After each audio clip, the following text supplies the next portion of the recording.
Vamos a hablar sobre la sospecha de enfermedades autoinmunes en pediatría y por qué las enfermedades autoinmunes, porque estas enfermedades se han triplicado en incidencia en la población general en los últimos años.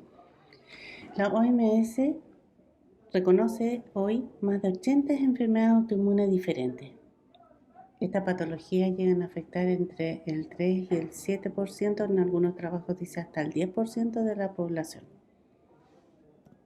Vamos a partir desde un comienzo, que es la reumatología pediátrica. Es una especialidad médica dedicada a los trastornos clínicos no quirúrgicos del aparato locomotor y del tejido conectivo de niños y adolescentes. Es una especialidad relativamente nueva. Comenzó a desarrollarse después de la Segunda Guerra Mundial. En los años 60 se creó el primer centro de atención de estos pacientes en Estados Unidos. Y por ahí, por los años 80, se creó la sección de reumatología pediátrica de la Academia Americana de Pediatría. Se encargan de un grupo heterogéneo de patologías con diversas manifestaciones clínicas y pronósticos muy variados, entre ellas enfermedades con compromiso predominantemente articular, como la artritis idiopática juvenil, la espondiloartropatía, la artritis reactiva, conectivopatías como el lúpus, la dermatomyositis, el Sjögren, la enfermedad mixta de tejido conectivo, vasculitis como el Schoenlein-Enoch, la enfermedad Kawasaki, la poliarteritis nodosa, la granulomatosis de Wegener, etc. Enfermedades autoinflamatorias que constituyen patologías caracterizadas por brotes inflamatorios periódicos con compromiso articular, gastrointestinal, neurológico, de piel, pero no se relacionan con respuesta a linfocitos T ni de autoanticuerpos. Y otras causas como fibromialgias, hiperlaxitud articular o distrofia simpática refleja. El objetivo del tratamiento es evitar y reducir el impacto físico, psíquico y social asociado a estas patologías. Son enfermedades que generan una carga importante tanto para el paciente como para la familia. Requieren tratamientos prolongados, controles seriados. Se ven limitados muchas veces en su capacidad física, se deprimen, y esto trae, por supuesto, asociado una disfunción familiar. Así es que es importante trabajar en tratar de reducir el impacto físico, psíquico y social de forma integral en estos pacientes. La patología reumatológica representa el 1,3 al 1,6% de la morbilidad pediátrica general. En general son patologías de baja frecuencia, potencialmente graves, por lo que se requiere una sospecha precoz y una derivación oportuna. Para esto se han creado grupos internacionales de trabajo, dentro de los cuales está Pinto, que tienen por objetivo tratar de consensuar criterios diagnósticos, criterios de inclusión en los distintos tipos de patología autoinmune, demostrar la eficacia de nuevos tratamientos y lograr desarrollar guías de manejo a nivel internacional. Las enfermedades autoinmunes son síntomas causados por la pérdida de los mecanismos que en condiciones normales son responsables de la autotolerancia inmunológica. Esto conduce a una respuesta inmune anormal con el desarrollo de una respuesta a antígenos propios. Si esto se perpetúa en el tiempo, va a causar daño tisular, ya sea por destrucción de las células, como por ejemplo en la anemia hemolítica autoinmune, alteración de una función o depósito de complejos inmunes, como ocurre en el lupus. Las enfermedades autoinmunes tienen dos problemas. Uno es el subdiagnóstico, que quiere decir que se deja de diagnosticar a aquellos pacientes que sí tienen la enfermedad, y esto puede tener como origen causas familiares por el desconocimiento de estas enfermedades en niños, y que las enfermedades son de progresión lenta, por lo que la alerta a los padres es muy baja. Y factores médicos, porque uno no se considera dentro de los diagnósticos diferenciales, como por ejemplo del síndrome febril prolongado, o Y por otro lado, las consultas actualmente tienen poco tiempo, lo que no permite una adecuada orientación diagnóstica. Pero además existe un retraso en el diagnóstico. ¿Qué quiere decir esto? Que pacientes que ya tienen una sospecha de enfermedad autoinmune demora la confirmación porque, por un lado, la sintomatología es tan variable que las derivaciones de estos pacientes se hacen a otros especialistas y no al reumatólogo, lo que demora la confirmación diagnóstica. Pero además, los reumatólogos infantiles son muy pocos, lo que hace que la oportunidad de atención sea baja. Si hablamos de la epidemiología, las enfermedades autoinmunes no son iguales en los adultos y en los niños, ya que existe una inmadurez del sistema inmunológico, no existe el desarrollo hormonal necesario o con la carga necesaria como en los adultos. Y por otro lado, las manifestaciones clínicas de los niños son evidentemente muy diferentes a los adultos. Y las enfermedades autoinmunes afectan a niños de todas las edades, razas y áreas geográficas. Hay un trabajo hecho en las diferencias étnicas de los lupus pediátricos y se vio que los afroamericanos tienen una mayor incidencia de lupus pediátrico. Y también hay otro trabajo que demuestra la influencia de la edad sobre, al inicio de la enfermedad, sobre la evolución. Y se dice que es una relación inversa, o sea, a menor edad de presentación de la patología autoinmune, más grave es la evolución. ¿Por qué puse este signo de interrogación? Porque en realidad la incidencia de las enfermedades autoinmunes todavía no está bien establecida, ya que si bien existen varios trabajos que buscan demostrarla, no son comparables porque los criterios de inclusión de los pacientes son diferentes. Pero yo les hice un cuadro así como general para que vieran lo diferentes que son. La reina de las patologías autoinmunes en pediatría es la artritis idiopática juvenil, que tiene una incidencia de 10 a 20 en 100.000. Pero la que la sigue ya es la incidencia disminuye a 0,6, que es el lupus. Y la dermatomiositis y la esclerodermia son ya no por 100.000 menores de 16 años, sino que por 1.000.000. En general son patologías más prevalentes en las mujeres, pero existen, por ejemplo, algunos subgrupos de la artritis idiopática juvenil donde predominan los hombres y las edades de presentación también son variadas. En general en las artritis existen dos picos a los 2 años y entre los 8 y 10, pero tanto en la dermatomiositis y la esclerodermia se pueden presentar a lo largo de todas las niñas con un promedio de presentación a los 7 años.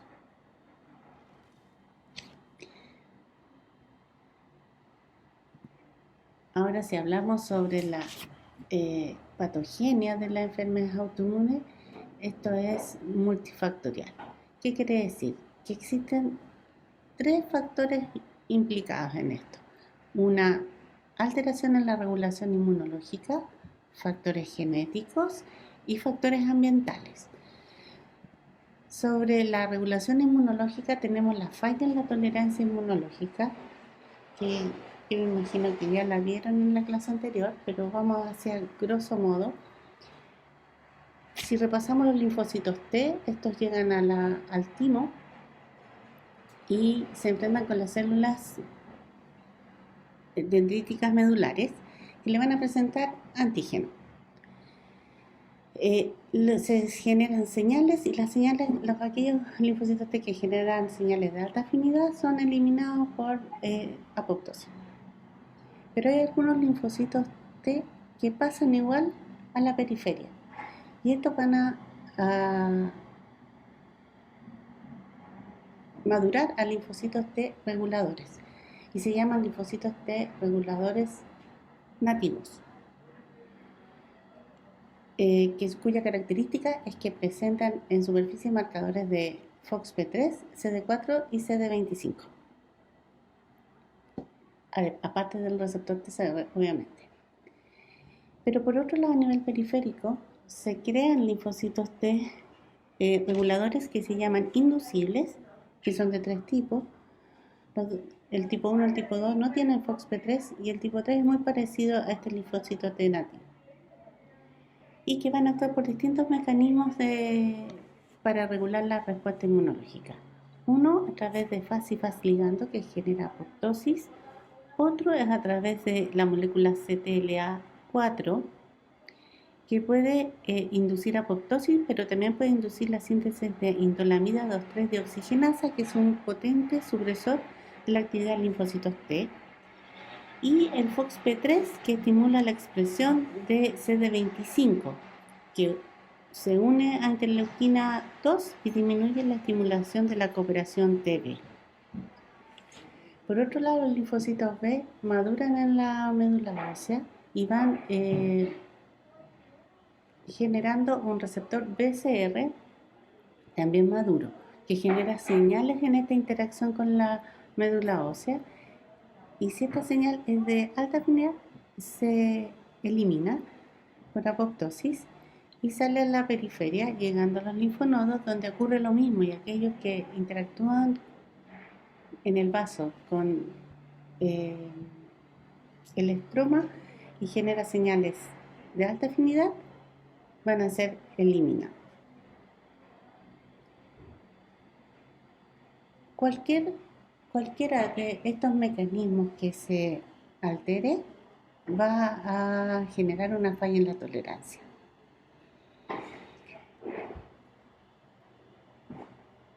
Ahora tenemos que eran factores relacionados con la alteración de la regulación inmunológica, alteraciones genéticas. Dentro de la predisposición genética, la mayoría de las enfermedades autoinmunes son poligénicas. Eso quiere decir que muchos genes intervienen en el desarrollo de ellos y cada uno de ellos aporta una característica pequeña al fenotipo de la enfermedad. El gen que más comúnmente se relaciona con la predisposición genética a las enfermedades autoinmunes es el HLA, que es una molécula que expone péptidos para que sean reconocidos por el receptor de los linfocitos T. El HLA es la molécula más pleomórfica del genoma. Cada loci contiene muchos alelos, cuyas secuencias de ADN solo se diferencian en unos pocos nucleótidos. La combinación de estos genes de HLA representa el haplotipo heredado completamente de los padres. Y por otro lado, los genes ubicados en la región HLA presentan una alta asociación génica, lo que les confiere un aumento en la frecuencia de ser heredados. En esta tabla yo les quiero mostrar que existen algunos HLA que se les ha estudiado cuál es el riesgo relativo de desarrollar cierta patología. Y el que mayor riesgo tiene es el HLA-B27, con un riesgo relativo de 87,4% de espondilitis anquilosante. Los otros son menos frecuentes, pero se han buscado y se han asociado HLA a muchas enfermedades autoinmunes. En relación a que existen enfermedades autoinmunes que se relacionan con un determinado HLA, pero que a pesar de que su individuo tiene ese HLA, no desarrollan la enfermedad. Y esto ocurre porque existe una pequeña mutación, pérdida o sustitución de una aminoácida que hace que un cambio espacial mínimo no permita reconocer el antígeno. Y por otro lado existe que un mismo HLA se relaciona con varias enfermedades autoinmunes, y esto se puede deber al lugar donde ocurre la mutación. Los genes HLA no clásicos son aquellos que codifican para chaperonas, tapacinas 1 y 2, proteínas de shock tóxico y algunas interleuquinas que van a intervenir en el desarrollo de la respuesta inflamatoria. Pero también tenemos enfermedades autoinmunes de carácter monogénico caracterizadas por genes no relacionados con el HLA. Por ejemplo, el IPEX, que corresponden a las fotos de la parte superior, que es un síndrome de regulación inmunológica asociado a poliendocrinopatías. Generalmente se desarrollan diabetes tipo 1 y enfermedades tiroideas, y una enteropatía ligada a X con diarrea y desnutrición severa, aparte de una dermatitis severa también. Estos pacientes se presentan generalmente en los primeros años o semanas de vida, primeros meses de vida, y se deben a una alteración o una mutación en el gen de FOXP3. Tiene una prevalencia de 1 en 1.000.000 y puede llegar a ser muy grave y mortal. El segundo es la segunda foto, el síndrome poliglandular tipo 1, que se caracteriza por candidiasis mucocutánea, hipotiroidismo, diabetes mellitus tipo 1, enfermedad de adicción y enfermedad tiroidea, y se debe a una mutación en el gen de AIRE. ¿Qué es AIRE? No sé si lo vieron, es un factor de transcripción que actúa en el timo y permite la síntesis de proteínas de tejidos propios. Entonces presenta los linfocitos T secuencias proteicas que son de tejidos nuestros, para que no las reconozca como extraños. Y por último, un síndrome autoinmune linfoproliferativo caracterizado por linfadenopatía, esplenomegalia, enfermedad autoinmune, donde la alteración se relaciona con el gen de FAS, disminuyendo la apoptosis celular. Es importante tener en cuenta también el rol de la epigenética, que son los mecanismos génicos que interactúan en la regulación heredable de la expresión génica, sin que genere cambio en los nucleótidos. Es importante tenerlo en cuenta porque la susceptibilidad génica no puede ser explicada, la susceptibilidad génica dada por el HLA no puede explicar la baja tasa de incidencia de concordancia en gemelos homocígotos. Y esto se debe a cambios como metilación del ADN, modificación de las histonas o ARN no codificantes. Y el tercer factor desencadenante eran las infecciones. También tenemos que ver dentro de esto que las infecciones podrían tener como un factor o un rol protector de las enfermedades autoinmunes. Por mucho tiempo se ha dicho de que el incremento observado en la prevalencia de las enfermedades autoinmunes en países industrializados se debe a la disminución producida en la tasa de infecciones en las últimas décadas.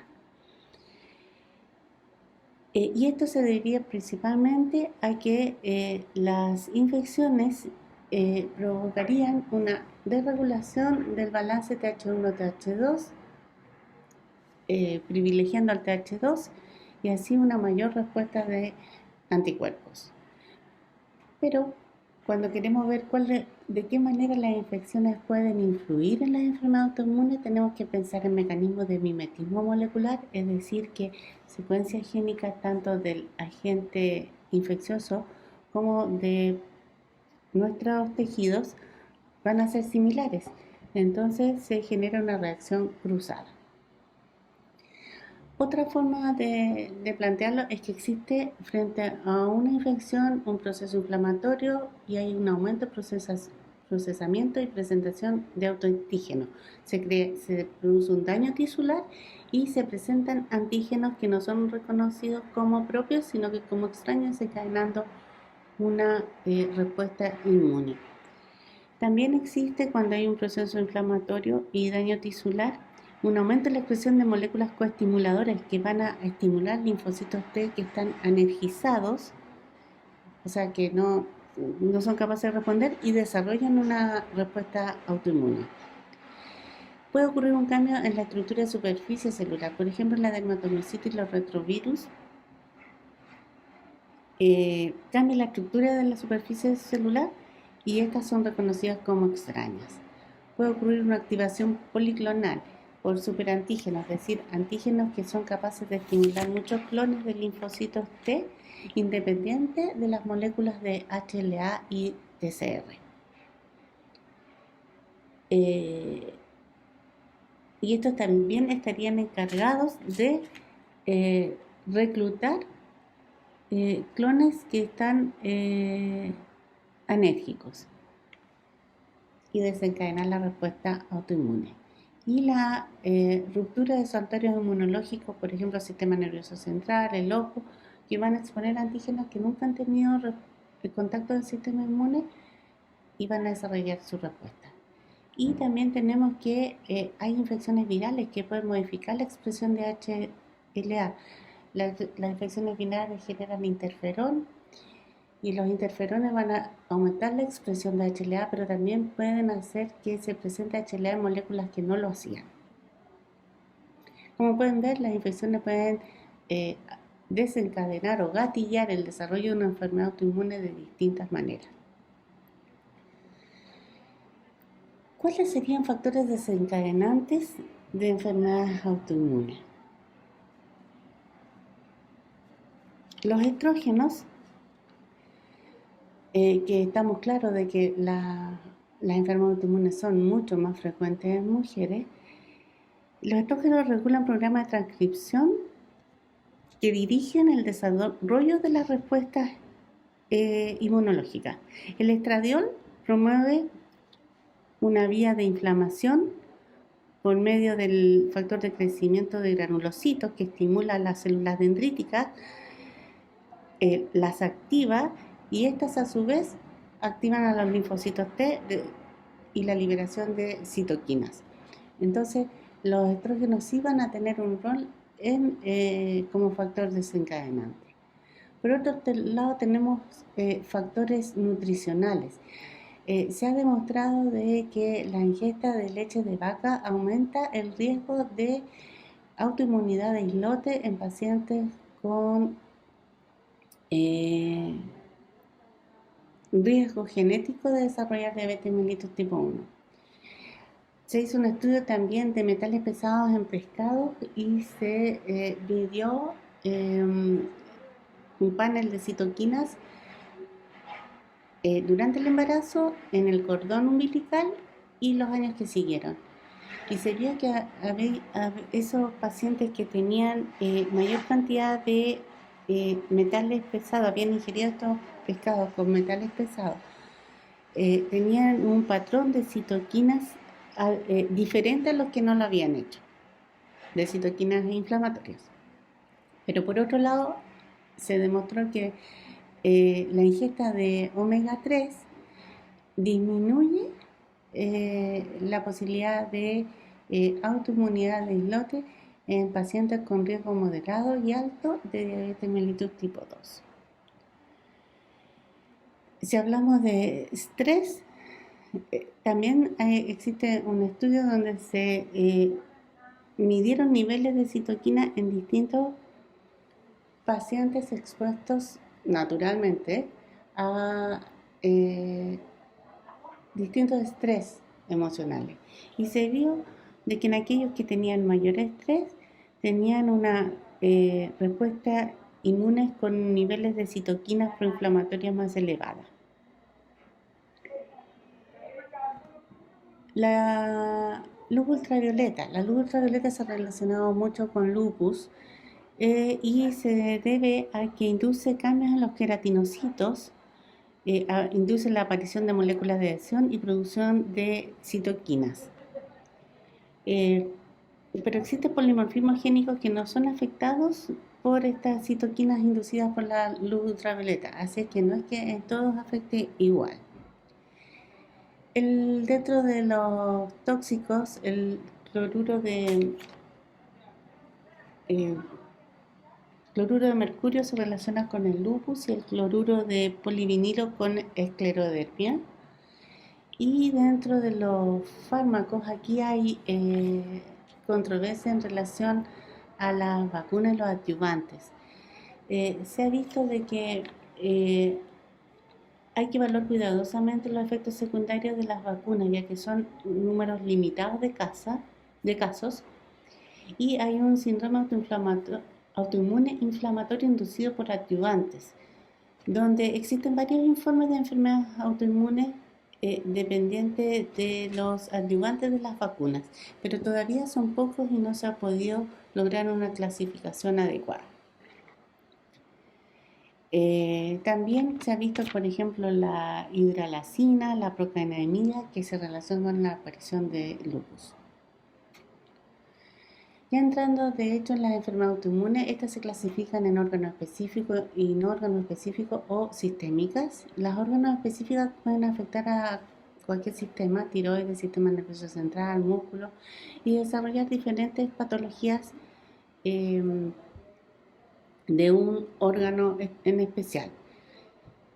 Es decir, en esta patología de órgano específico, el antígeno está en este órgano y la respuesta inmune se genera ahí.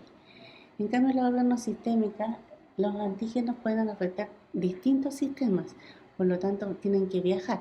Son antígenos circulantes. ¿Cuáles serían los motivos de consulta que tenemos que poner atención? El dolor musculoesquelético es un síntoma que se ve,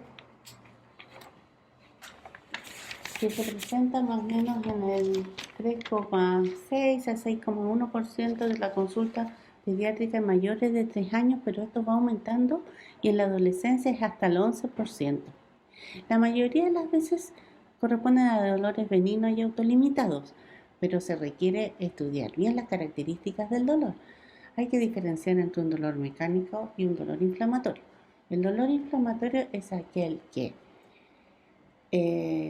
empeora con el reposo, mejora con el ejercicio, se asocia a rigidez matutina y a síntomas inflamatorios. La impotencia funcional de una extremidad es una consulta frecuente. Principalmente se asocia a trauma, pero generalmente en los niños chicos hay que tener cuidado con esto de los traumas porque tiene que estar muy claro el antecedente para asociarlo directamente. La inflamación articular. La inflamación articular revela derrame o sinovitis y esta es claramente identificada por los padres, sobre todo cuando es monoarticular. Y si se asocia a rigidez articular en la mañana, ya claramente uno tiene que pensar de que existe una patología inflamatoria que podría corresponder a una patología autoinmune. Síndrome constitucional, fiebre, adenopatía, astenia, adinamia, baja de peso, pueden estar presentes en esta patología. La que con mayor frecuencia se relaciona a esto es el lupus, pero también puede ocurrir en las otras, en una artritis juvenil poliarticular, por ejemplo. Y síntomas extraarticulares, lo que nos obliga no solo a revisar en estos pacientes el dolor musculoesquelético, que va a ser siempre como la principal causa de consulta, pero tenemos que hacer un examen físico completo. Y la positividad para algunos marcadores de enfermedad reumática, que tenemos que tener cuidado porque pueden llegar a ser positivos en pacientes sanos. Entonces hay que tener una buena interpretación de la positividad de estos exámenes en conjunto con una clínica asociada. ¿Cuál es la orientación diagnóstica cuando nos llega un paciente así? Primero, por frecuencia tenemos que pensar en patología mecánica ortopédica, los traumas, dolores benignos del crecimiento, que son dolores que se presentan principalmente de noche, afectan entre el 5 y 20% de pacientes entre 3 y 10 años. Es un dolor mal definido, generalmente bilateral y desaparece en la mañana. Su tratamiento puede llegar a requerir antiinflamatorio, pero en general las mamás hacen masajes, los abrigan y ceden los dolores.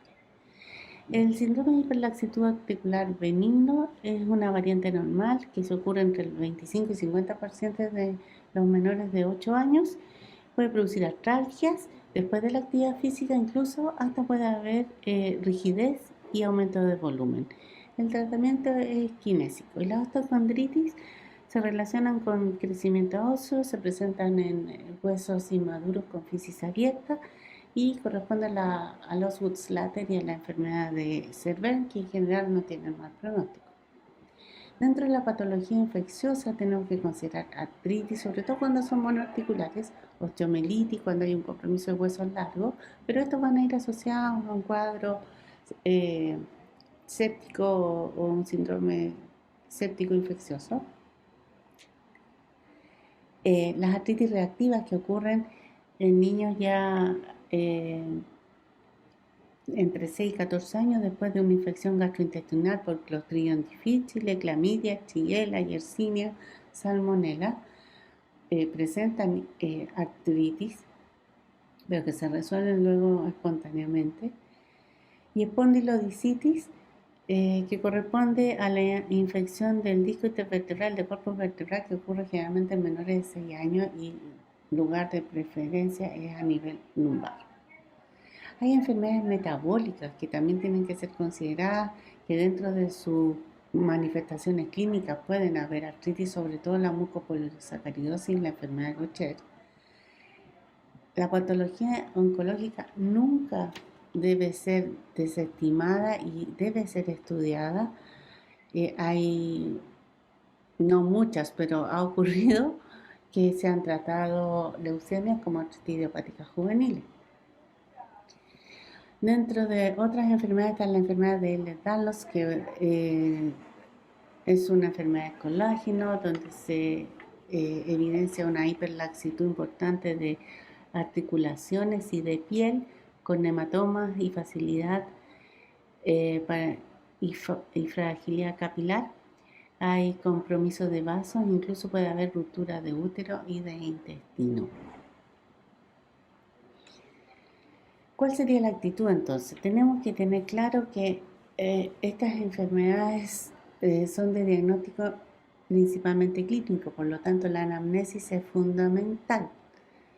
Es importante tener la historia ordenada, partir por los antecedentes familiares de la paciente o del paciente, si tienen psoriasis, si hay antecedentes de espondiloartropatía, alguna mamá lúpica, o algunas otras enfermedades como antecedentes de tuberculosis, fragilidad ósea o enfermedades de colágeno y muchos antecedentes más. También antecedentes personales como hacia el desarrollo conductual, algunas patologías se asocian a talla baja y prácticas deportivas pensando en algunas lesiones más traumáticas e inflamatorias, inmunizaciones, patologías previas, comorbilidades, mascotas, viajes, por ejemplo, a Centroamérica, Colombia, donde hay chikungunya, cuyos síntomas más frecuentes son fiebre, dolor articular. Si partimos si seguimos desarrollando la historia clínica, el dolor articular debe ser desmenuzado y créame que da mucha información. Dónde se localiza, si es un dolor fijo o si irradia, desde cuándo tiene dolor, si existe algún antecedente que se relacione, caída, trauma, ejercicio, alguna infección, por ejemplo, diarreas. Si se acompaña de aumento de volumen, calor, enrojecimiento, si puede mover o no puede mover la articulación. Por ejemplo, hay niños, sobre todo mujeres, de que refieren dolor y que se le hincha y yo les pregunto, ¿cuánto te dura esta hinchazón? No, 5 minutos. O, evidentemente que uno ya empieza a pensar otra cosa y no una patología inflamatoria. ¿Cuánto le dura el dolor? ¿En qué momento del día aparece y si se asocia a rigidez? ¿Se solo necesitan analgésicos? ¿Con qué frecuencia usa los analgésicos? ¿Le impide realizar su actividad habitual? Hay niñas que hacen, por ejemplo, gimnasia artística y que no la pueden realizar por dolor articular. Eso es llamativo porque si los que hacen ese tipo de deportes les gusta mucho. Es capaz de realizar educación física igual que sus compañeros. Esa es una buena forma de medir si ellos tienen, por ejemplo, se cansan con el ejercicio o tienen dolor con el ejercicio. Puedes hacer o no igual que tus compañeros. En relación a la artritis, es importante preguntarles cuánto tiempo llevan con aumento de volumen, cuántas articulaciones comprometidas, si es fijo, se va cambiando, si se asocia a rigidez articular. Por ejemplo, en el lupus la artritis es de pequeñas articulaciones. En el Kawasaki no es un síntoma precoz, sino que aparece más tardíamente. Hay que tener cuidado con las artritis traumáticas en los menores de 10 años o más chiquititos, porque si uno no tiene un claro antecedente traumático para ser considerado como causa de la artritis, es mejor estudiarlo. Y la artritis séptica suele ser monoarticular, pero cuando es viral podría ser también de curso poliarticular. En relación a las mialgias, hay que evaluar el tono muscular. Mírenlo cómo camina, cómo se sube a la camilla. Evaluar la fuerza. Para esto hay tablas en que miden desde la contracción muscular, el movimiento activo, venciendo o no gravedad, y movimiento activo venciendo gravedad y contrarresistencia. Y así uno puede ir evaluando cuál es el compromiso de fuerza muscular. Hay que tener en cuenta también que existe una dermatomiositis que es amiopática, que es poco frecuente, pero que el compromiso principalmente es de piel y no muscular. El dolor muscular, bueno, es un dolor referido, un dolor a la palpación, dolor con el movimiento. Las contracturas musculares o atrofias, que estas atrofias se pueden, es fácil medir con una wincha, y uno puede medir el nivel de muscular o dónde presenten, porque según la articulación que no muevan va a ir provocando o produciéndose la atrofia muscular. Las manifestaciones extraarticulares son muy variadas. Vamos a revisar de manera gruesa cada una de ellas. Compromiso cutáneo. Tenemos lesiones purpúricas que pueden estar en el purpurización o alguna vasculitis. El rash asalmonado, que ocurre en la artritis idiopática juvenil sistémica, que es un rash de color naranja, que compromete tronco y las raíces de las extremidades, que aparece en relación a la fiebre, pero puede ser desencadenado por la ducha tibia o por el rasquido, que es poco pruriginoso y es evanescente. Las lesiones papulares, que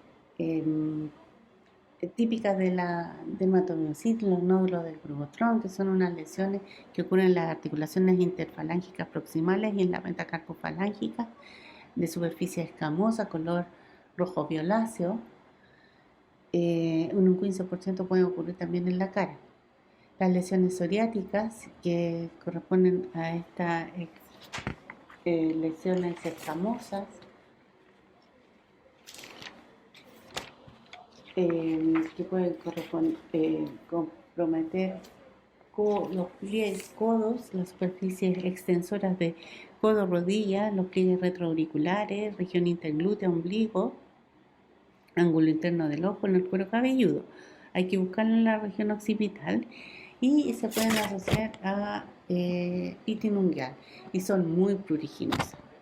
Lesiones asociadas a la exposición solar, como la mariposa lúpica, alopecia en el lupus, la calcinosis, que son depósitos de sales de calcio en el subcutáneo, que pueden verse en la dermatomiositis o en la esclerodermia, y que una vez que aparece es una tortura para los médicos, porque independiente que uno pueda controlar la actividad inflamatoria muscular, la calcinosis funciona por su lado, y se han intentado múltiples tratamientos y ninguno ha dado resultados muy auspiciadores, y últimamente se están probando incluso terapias biológicas.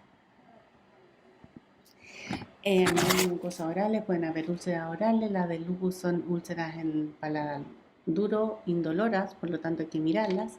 Sequedad bucal del Sjögren y labio fisurado, eritematosa, lengua fragmentada, epidemia oral de la enfermedad de Kawasaki. A nivel intestinal, antecedentes de la infección digestiva, como dijimos, que se relacionan con artritis reactiva. Las enfermedades inflamatorias intestinales también pueden desarrollar artritis en un porcentaje importante sin existir una clara asociación con HLA-B27. También pueden desarrollar estas enfermedades inflamatorias intestinales, úlceras rectales y rectorragias. Las conectivopatías en general, las sistémicas, pueden tener serositis abdominal.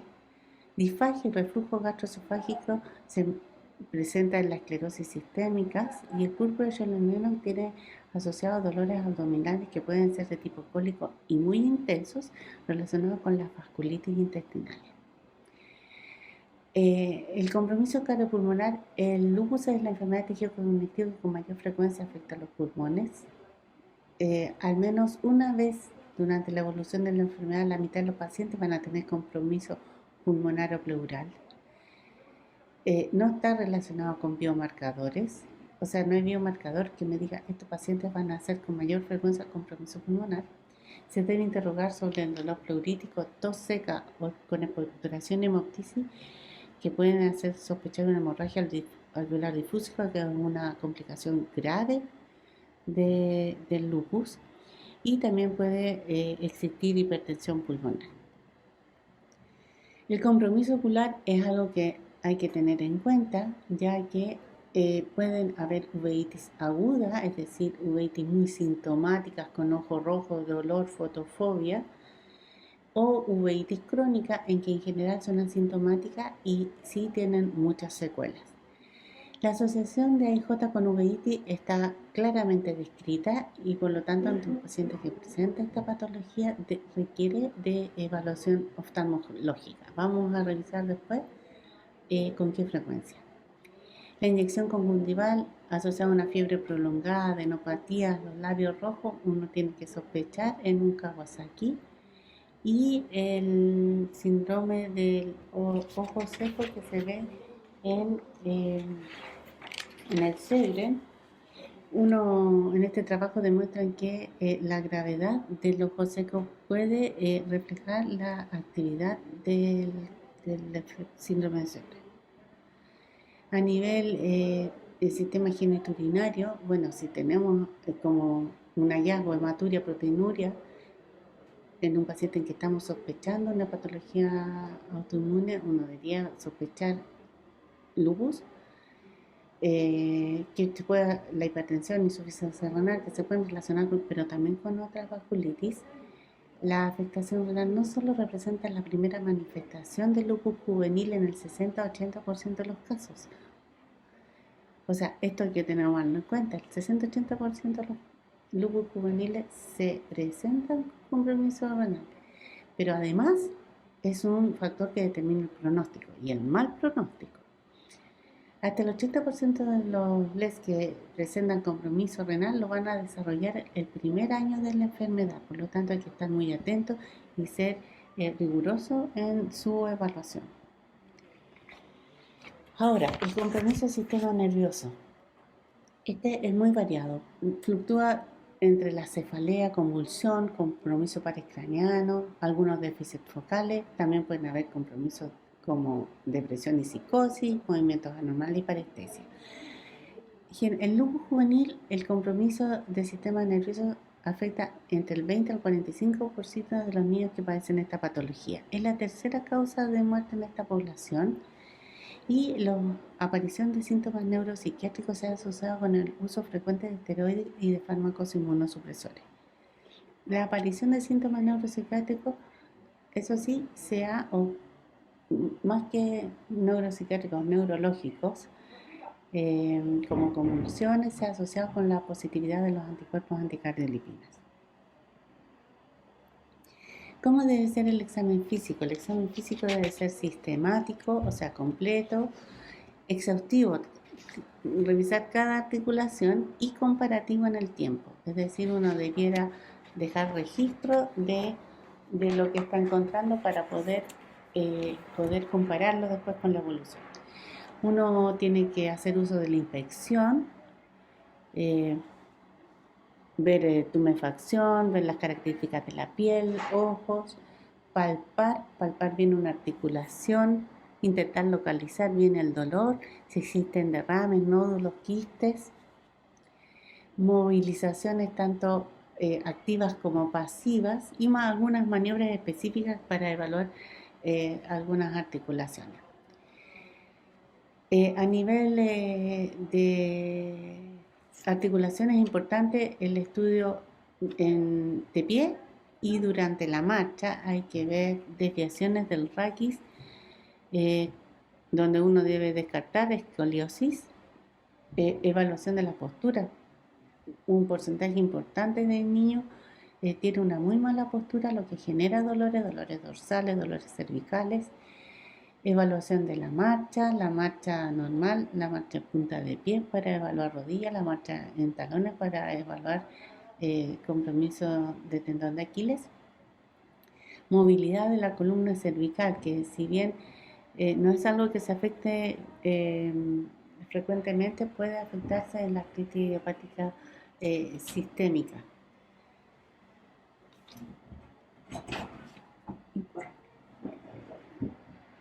Y la movilidad vertebral. Es importante ver la flexibilidad de la columna, el signo de Schober, que consiste en trazar una línea entre los dos agujeros de Venus y imaginarse 5 centímetros hacia abajo y 10 hacia arriba y pedirle al paciente que se doble lo que más pueda y ver cuánto crece esta línea. Si lo normal es que crezca más de 6 centímetros. Si es menos, es porque existe rigidez a ese nivel.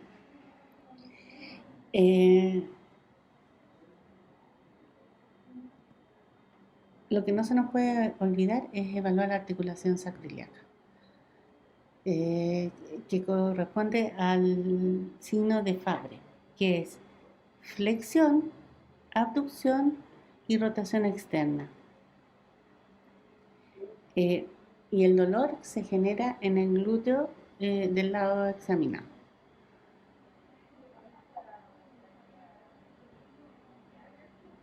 Es importante tener en cuenta también a nivel periférico que debemos revisar cada una de las articulaciones y nunca olvidar la articulación temporomandibular. Y si no merece duda, tenemos que estudiarla. Y lo otro importante es no olvidar revisar las entesis. Las principales son el tendón de Aquiles, la fascia plantar, la apófisis calcánea, el tendón del cuádriceps crural y el tendón rotuliano, arriba y abajo de la rodilla, y el tendón del tríceps. Hecho eso, uno tiene que pensar cuando está evaluando si son muy hiperlaxos, como les dije, existen criterios del síndrome de hiperlaxitud articular, pero hay pacientes que tienen una hipermovilidad articular que les puede generar de igual manera dolor si tiene asociado malas posturas. Dentro de los criterios de hiperlaxitud articular tenemos la hiperextensión de los codos en más de 10 grados, tocar en forma pasiva el antebrazo con el pulgar teniendo la muñeca en flexión, extensión pasiva del dedo meñique a más de 90 grados, hiperextensión de las rodillas en más de 10 grados o tocar el suelo con las palmas de las manos al agacharse sin doblar las rodillas. Si vamos ahora al estudio de la enfermedad autoinmune, estudio de laboratorio, los estudios de autoinmunidad tienen una utilidad limitada, ya lo habíamos dicho, ya que son positivos en un porcentaje variable en la población sana y en otras patologías, y su ausencia no va a descartar una enfermedad reumática determinada. No existe ninguna prueba diagnóstica patognomónica de enfermedad reumática y pueden por sí solas sustituir la historia clínica o tomar decisiones terapéuticas. Esto es muy importante. ¿Y qué nos puede ayudar el laboratorio? Al diagnóstico, excluir enfermedades no reumatológicas con síntomas similares, corroborar la existencia de un proceso inflamatorio, determinar la actividad de la enfermedad y medir la respuesta al tratamiento, y controlar la toxicidad de los tratamientos empleados y secuelas de la enfermedad. ¿Qué vamos a pedir? Un hemograma que nos va a mostrar anemia, trombocitosis, leucocitosis, por ejemplo en una artritis idiopática juvenil sistémica, trombocitosis en el Kawasaki, pero citopenias en el lupus. Es importante descartar los procesos mieloproliferativos. Parámetro inflamatorio, velocidad de sedimentación, PCR, procalcitonina, ferritina. Y hay que saber cómo interpretarla. La persistencia de la VHS elevada en una IJ se relaciona con peor evolución. Si tenemos un paciente que está en tratamiento inmunosupresor y estamos sospechando que tiene una infección bacteriana, es mejor una procalcitonina que una PCR. La ferritina es un elemento, una proteína de fase aguda que se relaciona con el IJ también de la forma sistémica y se eleva así sobre 800.000. 800 a 1000. Distinto es en el citro de activación macrofágica, que la ferritina ha aumentado mucho más, 5000, 10.000. Dentro de los bioquímicos es importante evaluar la función renal, hepática, muscular, la deshidrogenasa láctica, y la orina es importante para lupus, descartar hematuria, proteinuria. Dentro del estudio más específico, lo que uno siempre pide son los anticuerpos antinucleares. Y estos son una prueba muy sensible, pero poco específica en la población infantil. Son positivos en el 15% de los niños sanos. Y títulos menos de 1 en 320 hacen poco probable el diagnóstico de una enfermedad reumática. Ahora, si uno tiene un título bajo, menor de 1 en 160, con un patrón homogéneo y sin sospecha de enfermedad autoinmune, no tiene valor alguno para el diagnóstico. Y sí se asocia a múltiples patologías, a fármacos, como por ejemplo la hidralazina, la isoniazida, los antiepilépticos, a tóxicos, a infecciones como el virus Epstein-Barr, parvovirus, virus de inmunodeficiencia humana, hepatitis C, a tuberculosis, enfermedad de Lyme y neoplasias como leucemia linfática aguda. Y dentro de las enfermedades autoinmunes están positivos en el 93% del lupus, en el 93% de la enfermedad mixta de tejido conectivo, el 85% de la esclerodermia, en el 48% de síndrome de Sjögren, 61% de la dermatomyositis, en el 100% de los fármacos inducidos, de los lupus inducidos por fármacos y el 35% de las AIJ. Por lo tanto, es muy sensible, pero poco específico. Por otro lado, se ha visto y se hizo un estudio determinando la relación de distintos anticuerpos en relación al lupus, y se vio que se podían generar grupos de anticuerpos que podían relacionarse con algunas manifestaciones especiales. Por ejemplo, los que tenían solo anticuerpos anti-DNA de doble cadena van a ser caucásicos con enfermedades leves. Y los que tenían, por ejemplo, anti-DNA, doble cadena y anti-RNP, anti-SM positivo, tienen mayor frecuencia de enfermedades renales y neuropsiquiátricas. El anti-DNA, como dijimos, son muy útiles en el diagnóstico y seguimiento de la actividad lúpica y en el compromiso renal. Los ENA van a dar un poquitito más de especificidad y van a relacionarse, por ejemplo, los ROI, LA con Sjögren o lupus, el RNP con enfermedad mixta de tejido conectivo, los SM con el lupus, los JOC con dermatomyositis y los anti-SSL70 con esclerodermia. Dentro de los juegos hay que tener claro de que existe ahora un panel de Myositis que es muy bueno porque analiza muchas proteínas relacionadas con inflamación muscular. Y además de eso, con el pronóstico de ella. O sea, se ha visto que este tipo de autoanticuerpo contra tal proteína muscular se desarrolla más con el compromiso pulmonar de la dermatomyositis, por ejemplo. El factor reumatoideo se presenta en el 5% de la población sana y solo en un 5% de los pacientes con artritis idiopática juvenil son seropositivos. O sea, tampoco es un anticuerpo que sea tan frecuente en pediatría. Y los anticuerpos anti-CSP, es decir, antipeptidocitrulinado C, son útiles en el diagnóstico de las AIJ poliarticulares seropositivas, ya sea en su debut o recaída.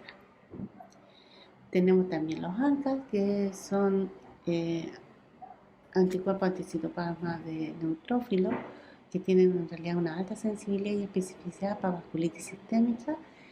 Existen de dos tipos. Los C-ANCA están presentes generalmente en la granulomatous de Wegener, son anticuerpos antiproteinasa 3, y los P-ANCA o perinucleares están presentes en otras vasculitis, como por ejemplo Churg-Strauss, la poliangitis microscópica, y son anticuerpos dirigidos contra mieloperoxidasa. Aunque cabe la posibilidad de que los ANCA sean positivos también en infecciones y tras la exposición a algunos fármacos. Y por lo tanto hay que tener en cuenta y revisar. Los anticuerpos antifosfolípidos se relacionan con mayor riesgo de trombosis arterial y venosa en el lupus. Los niños con frecuencia son positivos de forma transitoria en relación a infecciones.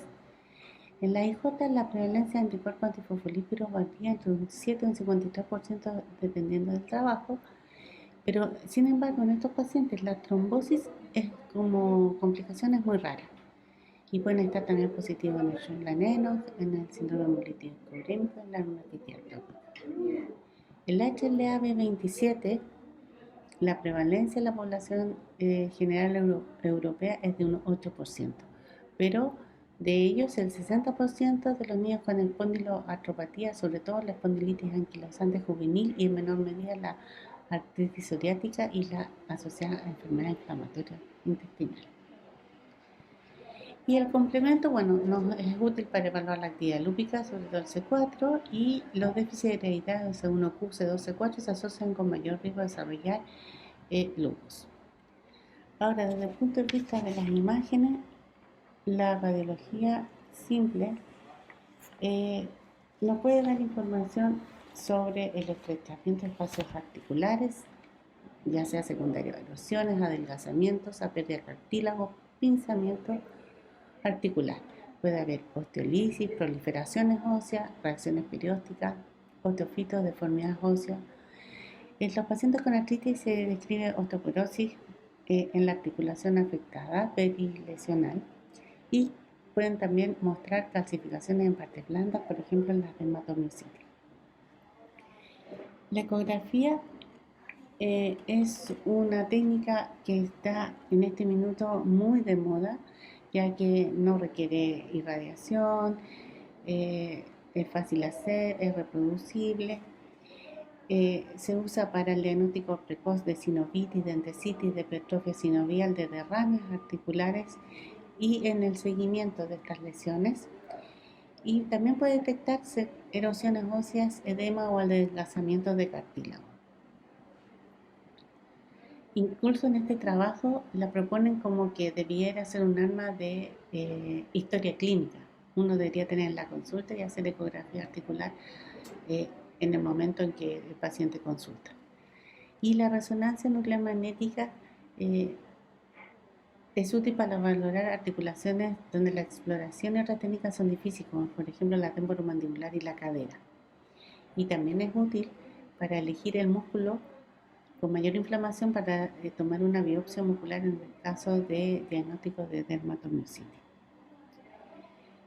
La cintigrafía, el aumento del depósito óseo del trazador refleja un aumento del turnover o remodelación en respuesta a un proceso subyacente que puede ser infección, tumor, traumatismo, etc. Es sensible pero poco específica. Y en los niños no se usa mucho porque generalmente se produce hipercaptación a nivel de cartílago articular. Entonces, ¿cuándo vamos a derivar al reumatólogo?